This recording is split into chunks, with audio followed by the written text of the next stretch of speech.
कोणताही माणूस चुकीच्या रस्त्याला का जातो याचा अभ्यास केला पाहिजे. त्यावेळेस पहिल्यांदा सरपंच झाला होता. त्यावेळेसची परिस्थिती आणि आजची परिस्थिती, पंचायत करू शकतो, भले त्याला 50 लाख लागेल 1 कोटी लागेल. त्याचा जर काळ बघितला तर मोठ्या प्रमाणात निधीचा वापर केला जातोय. हाच प्रकार ग्रामपंचायत लेवल पण होतो. प्रतिनिधी चांगले लोक आईच्या रूपानं त्या गावाला मिळाले पाहिजे असे. हा. ग्रामपंचायतीचं प्रबोधन होणं गरजेचं आहे. हम्म. लग्न होणं ही पण त्याची गरज. मी त्यांना दोष देत नाही, पण त्यावेळेस पैसा नव्हता. एक सरपंच म्हणून गावचा विकास करत असताना किंवा काही कामं करत असताना अशा कोणत्या अडचणी आहेत की ज्या जास्त फेस करावं लागतात? हा कुठलाही कोणत्याही गटात उभा राहतो. ग्रामीण भागात जी शेती आहे त्या त्या शेती संदर्भात समस्या खूप मोठ्या आहेत. जसं की शेतकऱ्यांना हमी भाव भेटत नाही, त्यांचं गावापासून शहरापर्यंतचं ट्रान्सपोर्टच्या व्यवस्था सुविधा नाही आहेत, त्यांना जे माल पिकवलाय ते नेमकं आपण कुठे विकला पाहिजे ह्या.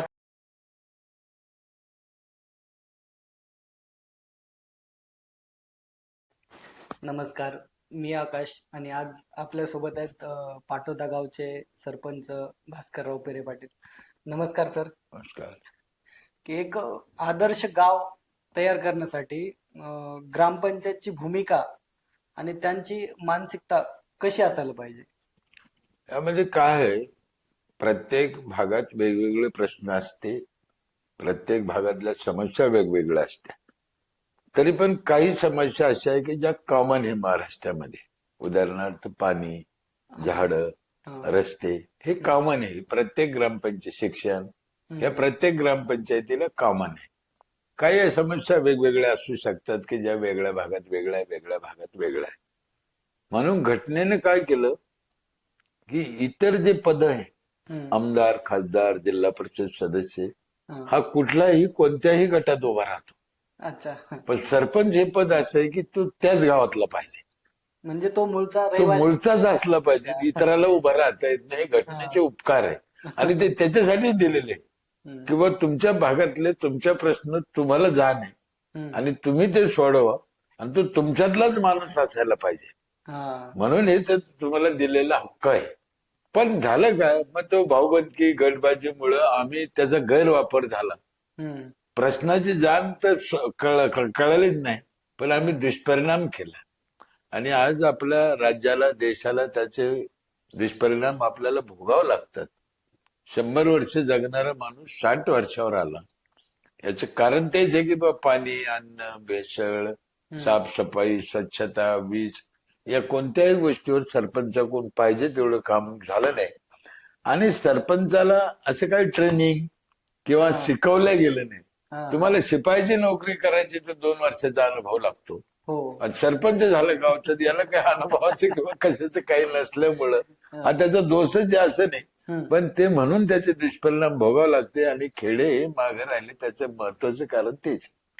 जसं की आता इलेक्शन होतीचे, लोकसभा, नगरपालिका, महानगरपालिका, पण सध्याचा जर काळ बघितला तर मोठ्या प्रमाणात निधीचा वापर केला जातोय. हाच प्रकार ग्रामपंचायत लेवल पण होतो.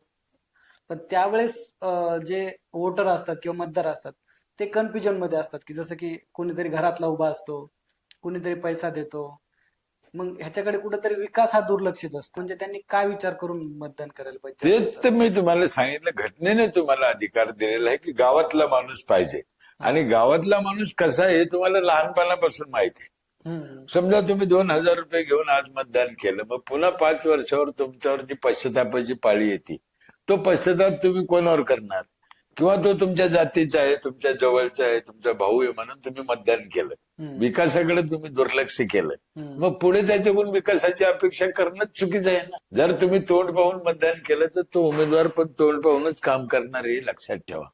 त्यासाठी समाजाला पहिले विकास कळला पाहिजे, मतदाराला पहिले विकास कळला पाहिजे, विकासाची जाण पाहिजे, घटनेने दिलेल्या अधिकाराचा चांगला वापर झाला पाहिजे.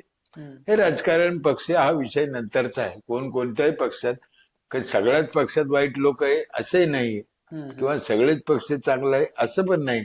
म्हणून आपल्याला माहिती आहे आपलं काय, आपले प्रश्न काय, आपले जाण काय, आणि निवडून आलेल्या उमेदवारांना भविष्यात पण ठीक आहे तो आपल्या गटाचा नसन, कदाचित आपण त्याला मतदान केलं नसेल, मग म्हणून 5 वर्षासाठी त्याच्या संग विरोध करणं, वाद करणं, भांडणं करणं आणि विकासाला अडथळा आणणं हे पण बरोबर नाही. कारण एकदा तो माणूस निवडून आल्यावर 5 वर्ष तो तिथे असणार आहे. तो फिक्स. म्हणून गावकऱ्यांनी त्याला सहकार्य केलं पाहिजे, भले तो तुमच्या गटाचा असो वा नसो. जर ग्रामविकास साधायचा असेल तर त्याला घेऊन आणि त्याने तुम्हाला घेऊन चाललं पाहिजे अशा मताचं मी आहे. एक सरपंच म्हणून गावचा विकास करत असताना किंवा काही कामं करत असताना अशा कोणत्या अडचणी आहेत की ज्या जास्त फेस करावं लागतात? अडचणी म्हणजे आपण जवळचे असतो, आपली भाऊबंदकी असते, आपले घरातलीच लोक असते. अतिक्रमण काढायचं तो आपलाच चुलता असतो, चुकीचं काम केलं ते आपल्या जवळचे असते, आपले नातेवाईक असते. गावातलं राजकारण करताना हे फार अवघड आहे. आतापर्यंत आपल्या देशातला इतिहास आहे की गावातला माणूस गावात सक्सेस झाला नाही, हा इतिहास आहे. तो दुसरीकडे गेल्यावर सक्सेस झाला. जेवढे मोठाले राष्ट्रपुरुष आहे, जेवढे मोठाले साधू संत आहे, आपण जेवढे बी नावं काढले हे त्यांच्या गावात सक्सेस झाले नाही.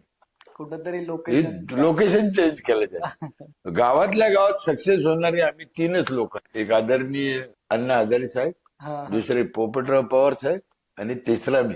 म्हणून गावातल्या गावात सक्सेस होणं ही फार अवघड गोष्ट आहे. त्यात अवघड काय नाही, पण तो मानसिकतेचा खेळ आहे. आणि आज आपल्या देशात आर्थिक प्रॉब्लेम नाही, मानसिक प्रॉब्लेम आहे. म्हणून दोन्ही बाजूने मतदाराने आणि उमेदवाराने हा मानसिक प्रॉब्लेम जर बाजूला ठेवला तर देशाचा विकास व्हायला आणि देश महासत्ता व्हायला मला वाटतं काय वेळ लागणार. गाव पातळीवर हा एक मोठा डिफरंट आहे. म्हणजे शहरी भाग आणि ग्रामीण भाग हा सध्याच्या काळाला एक खूप मोठी तफावत पडली आहे. म्हणजे शहर मोठ्या प्रमाणे वाढत आहे, त्यांचा विकास खूप स्पीड आहे, खूप झपाट्याने होत आहे. तशी गावाची प्रगती नाही आहे, एक खुंटलेली प्रगती म्हणायला काहीच हरकत नाही. पण ह्याच्यामध्ये शिक्षणाचा भाग किती महत्वाची भूमिका आहे शिक्षणाची? शिक्षण अतिशय महत्वाचं. सावित्रीबाई फुले, डॉक्टर बाबासाहेब आंबेडकर, शाहू महाराजांनी जर शिक्षण सुविधा केल्या नसत्या आणि जोर दिला नसता तर मी तर लय वेळ सांगितलं अजून आपण कपडे घातले नसते. आणि तुम्ही जे म्हणता शहराचा विकास झाला, खेड्याचा त्या प्रमाणात विकास झाला नाही, हे एका बाजूने दिसायला बरोबर आहे. पण माझं मत असं आहे की शहर हे अधोगतीकडे चालले, विकासाकडे नाही. फार मोठमोठाले शहरामध्ये प्रॉब्लेम होऊ राहिले. खेड्याचा विकास झाला नाही ही गोष्ट जरी खरी असली, पण शहराचा विकास झाला म्हणजे काय झालं नेमकं काय? सिमेंट काँक्रीटचे जंगल झाले, लोकवस्ती वाढली, अनेक समस्या. भविष्यात काही समस्या आल्या तर त्यांना काही सुधारणा नाही. कोरोना आला त्यावेळेस सगळे लोक खेड्याकडे आले. का आले? म्हणून समाजाचा एक असा समज आहे की शहरच चांगले आहे, शहराचा विकास झाला पाहिजे असं नाही. आज शेतकरी जो अन्न पिकवतो, धान्य पिकवतो, त्याला ते पुरत नाही, त्याला ते रेट परवडत नाही, त्याला ती शेती करायला परवडत नाही. म्हणून काही प्रमाणात जवळजवळ सगळ्या पदार्थात भेसळ होऊ राहिली. मग शहरातले लोक भेसळच खाऊ राहिले. मग आता मग शहरातल्या लोकांना कोणता विकास केला? जर खायला तुम्हाला भेसळ असेल तर नुसतं सिमेंटच्या घरात राहून त्याचा उपयोग होणार नाही. मी तर कायम हे सांगतो, शहरातल्या लोकांनी हा विचार केला पाहिजे की खेडे सुधारलं पाहिजे. कारण खेडे सुधारल्याशिवाय तुम्हाला चांगलं अन्न मिळणार नाही. आणि आजच्या घडीला चांगलं अन्न खाणं खूप गरजेचं आहे. त्यासाठी शेतकऱ्याचं प्रबोधन होणं गरजेचं आहे, ग्रामपंचायतीचं प्रबोधन होणं गरजेचं आहे. आणि हे सगळे विषय समजून घ्यायसाठी सरपंच सदस्य चांगले पाहिजे. म्हणून ग्रामपंचायत ही संस्था अतिशय महत्वाची आहे. मानवाच्या कल्याणाची ती संस्था आहे. म्हणून तिथे चांगले लोक गेले पाहिजे. जिल्हा परिषद, पंचायत समिती आणि ग्रामपंचायत मध्ये अतिशय तज्ञ, अभ्यासक आणि चांगल्या मनाचे लोक गेले पाहिजे. याची आज काळाची गरज आहे. तुम्ही ज्यावेळेस पहिल्यांदा सरपंच झाला होता त्यावेळेसची परिस्थिती आणि आजची परिस्थिती? त्यावेळेस काय होतं, एक तर पहिली गोष्ट पैसा जास्त नव्हता, लोकांच्या अपेक्षा कमी होत्या. आम्हालाही त्याच्यातलं काही एवढं कळत नव्हतं. पण जसजसं आम्ही त्याच्यात अभ्यास केला त्यावेळेस कळलं का एवढ्या समस्या आहेत आणि एवढे काम आहे की 75 वर्षात म्हणजे काय केलं मागच्या सरपंचाने हाच प्रश्न पडला. मी त्यांना दोष देत नाही, पण त्यावेळेस पैसा नव्हता आणि त्यांना गरज वाटली नाही. कामाचा व्याप तो इतका रोखला गेला, आजच्या सरपंचावर त्याचा लोड आला. उदाहरणार्थ बंदिस्त गटार हा विषय खेड्यात कुठेही झाला नाही. हो, दिसत पण नाहीच. मग आज ते लक्षात आलं की बंदिस्त गटार पाहिजे होते. मग आता एवढ्या भारताला बंदिस्त गटार करायला पैसा किती लागत? तो थोडा थोडा पहिल्यापासून करत जर आला असता हा हा तर आज तेवढा लोड आला नसता. आणि पहिले झालेले ते उघडे गटार, तो पैसा वायाला गेला. 400 वर्षापूर्वी आमच्या देशामध्ये छत्रपती शिवाजी महाराज शौचालय वापरत होते रायगड किल्ल्यावर. हो आम्हाला या काळात अजूनही त्याचं महत्व कळलं नाही. म्हणजे समाज जनजागृती पण झाली नाही. सगळ्या गोष्टी सरकारनेच करायला पाहिजे असं काही नाही, समाजाची पण जिम्मेदारी आहे. हम्म, सरकार तरी काय शेवटी आपलंच आहे. हो आणि सरकार काय दुसऱ्या देशातून पैसा आणत नाही, आपल्या टॅक्स मधून आपल्यासाठीच आपण करत असतं. ज्या वस्तू जर खरेदी दुसऱ्या देशातून आणला तर तो कर्ज रूपाने असतो. करतो, म्हणजे त्याला काय आणला काय नाही आणला काय त्याला काही एवढं महत्व नाही. हा आपलाच पैसा आहे, आपल्या कामासाठी, आपल्या देशासाठी, आपल्या गावासाठी चांगल्या पद्धतीने खर्च झाला पाहिजे हे प्रत्येक गावाला कळलं पाहिजे. सरकारचा पैसा आहे म्हणून नाश करायचा, हम्म, ही जी काही वृत्ती आहे शाळा लोकांची गावोगाव. हा, तुम्ही बघा शाळेचं काम करताना, अंगणवाडीचं काम करताना, काही वस्तू घेताना हम्म, टिकाऊ घेणार नाही, नकली वस्तू घेणार, नकली काम करणार. शेवटी ते देशाचं नुकसानच आहे ना ते. त्यासाठी चांगले प्रतिनिधी, चांगले लोक आईच्या रूपानं त्या गावाला मिळाले पाहिजे असं माझं मत आहे. आता या जिल्हा परिषद किंवा पंचायत समिती निवडणुका झाल्यात, मला वाटतं किंवा कमी कालावधीत सरपंचाच्या पण निवडणुका येतीलच. तर त्या निवडणुकाकडे कसं मी आता सध्या महाराष्ट्रात कायम फिरतच असतो. प्रत्येक गावात जाऊन लोकांना मतदान कसं असावं, मतदार कसा असावं, तुमचा उमेदवार कसा असावा, हा, त्याने निवडून आल्यावर काय करावं हे जवळजवळ सांगत असतो. मी आतापर्यंत 8-10 हजार गावामध्ये गेलेलो आहे. हम्म, म्हणून आता बी मी तुमच्या निमित्ताने सांगतो की आपण जात पात पैसा न पाहता, सगळ्यात महत्वाचं म्हणजे पैसा न पाहता हा, मतदान केलंच पाहिजे. कारण ग्रामपंचायतीचं मतदान हे उद्याच्या महासत्ता होणाऱ्या भारताचे बेसमेंट आहे. इथून जर चांगले लोक निवडले गेले तर उद्या काहीतरी घडू शकतं. हम्म, आणि ती देशाला गरज आहे.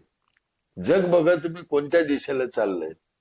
आज शिक्षण, विज्ञान या सगळ्या गोष्टीची गरज आहे. हम्म, आपण आहे त्याच रूढी, परंपरा, जुन्या काही गोष्टी अजून याच्यात अडकळून बसलेलं आहे. हम्म, प्रत्येक वेगवेगळ्या जातीचं वेगवेगळं म्हणणं आहे. मानव म्हणून, माणूस म्हणून समस्या एकच आहे माणसाला, पण प्रत्येक जण आपली आपली वेगळी वेगळी मांडतो. तसं नाही होता. आपण सगळे एक आहोत. भारताची हीच तर खूबी आहे, आम्ही विविधतेत एकता आहे. हम्म, हा विचार सगळ्यांनी केला पाहिजे. त्यासाठी ग्रामपंचायत, जिल्हा परिषदेला चांगले उमेदवार निवडून दिले पाहिजे. आणि निवडून आलेल्या उमेदवारांनी राग रोष न धरता, कोणाविषयी कपट मनात न आणता भविष्यात आपल्या आज मिळालेल्या काळात चांगले कामं केले पाहिजे. विकासासाठी देशाला पुढे नेलं पाहिजे. एक घर किंवा एक गाव किंवा एक भाग पुढे जाऊन होणार नाही. हम्म. देश पुढे गेला तरच तुम्ही सुखी समाधानी राहणार आहे.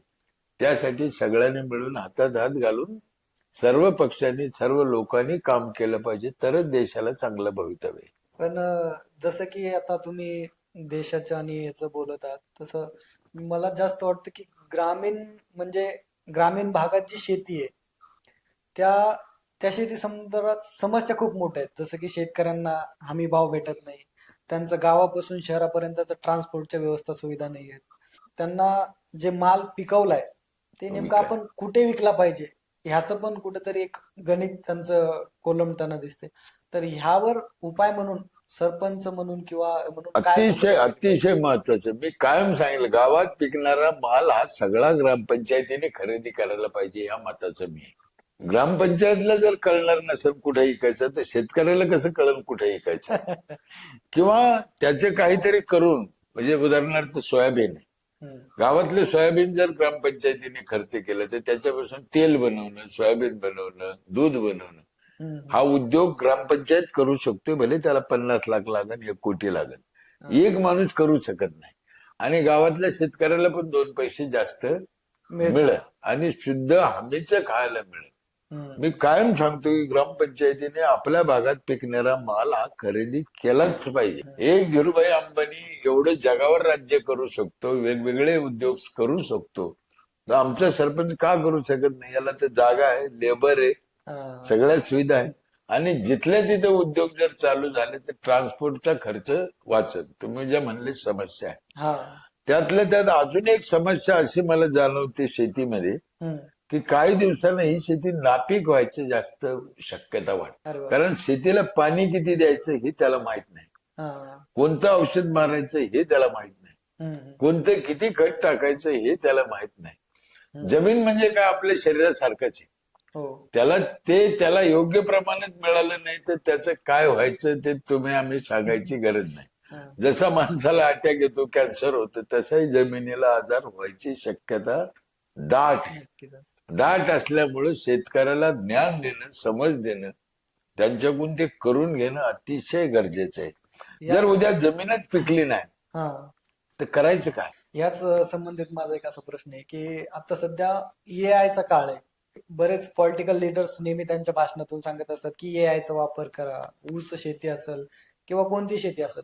पण ग्रामीण भागातला शेतकरी माझा की ज्याला आणखीन माझा माल कुठे विकायचा ह्याच आणखीन गणित बसत नाही, तर AI चा वापर कितपत फायद्याचा मी ठरेल? तेच म्हणलो, हे बोलण्याला सोपं आहे पण त्याने प्रॅक्टिकल करायचं काय. आमच्या ग्रामीण भागामध्ये काही महिला अशा आहेत, तर अन्नपदार्थ म्हणा, खाद्यपदार्थ म्हणा, किंवा कितीतरी गोष्टी किंवा इतर साहित्य कलामधल्या कितीतरी चांगलं बनवलं, पण त्यांनी विकायचं कुठे हे त्याला माहित नसल्यामुळे ती बाई शहरात जाईन कशी एकटी आणि ती विकन कशी.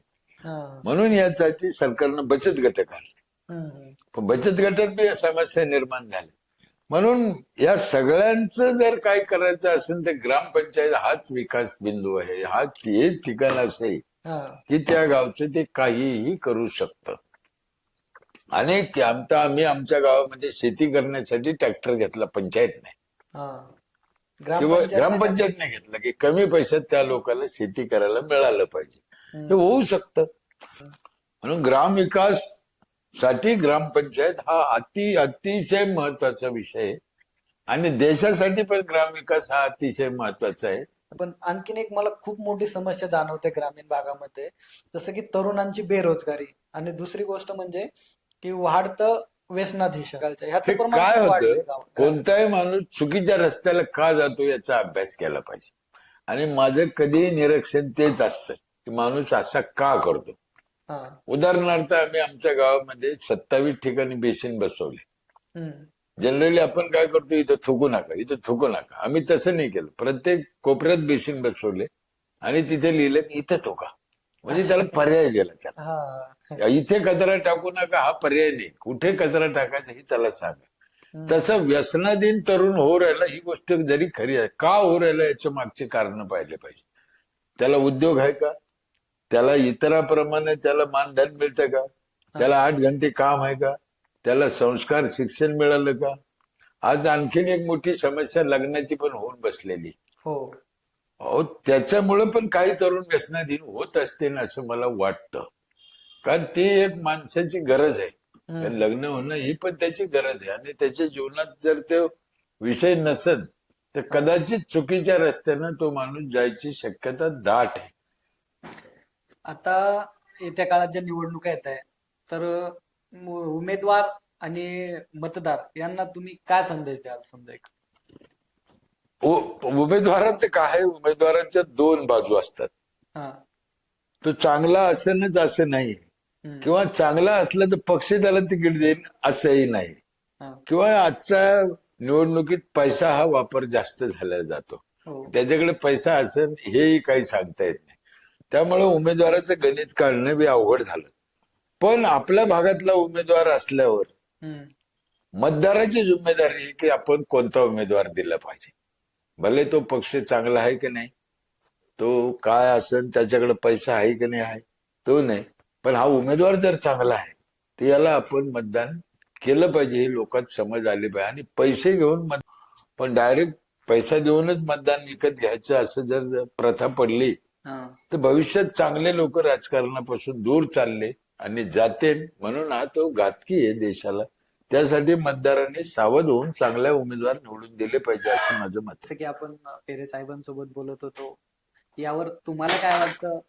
तुमचे आणखीन काही प्रश्न असतील तर आम्हाला आमच्या कमेंट बॉक्स मध्ये कळवा. ते मी नक्कीच पेरे साहेबांना सांगेन. ते जेव्हा कधी आमची परत भेट होईल त्यावेळेस नक्कीच त्याच्यावर उत्तर देतील. धन्यवाद.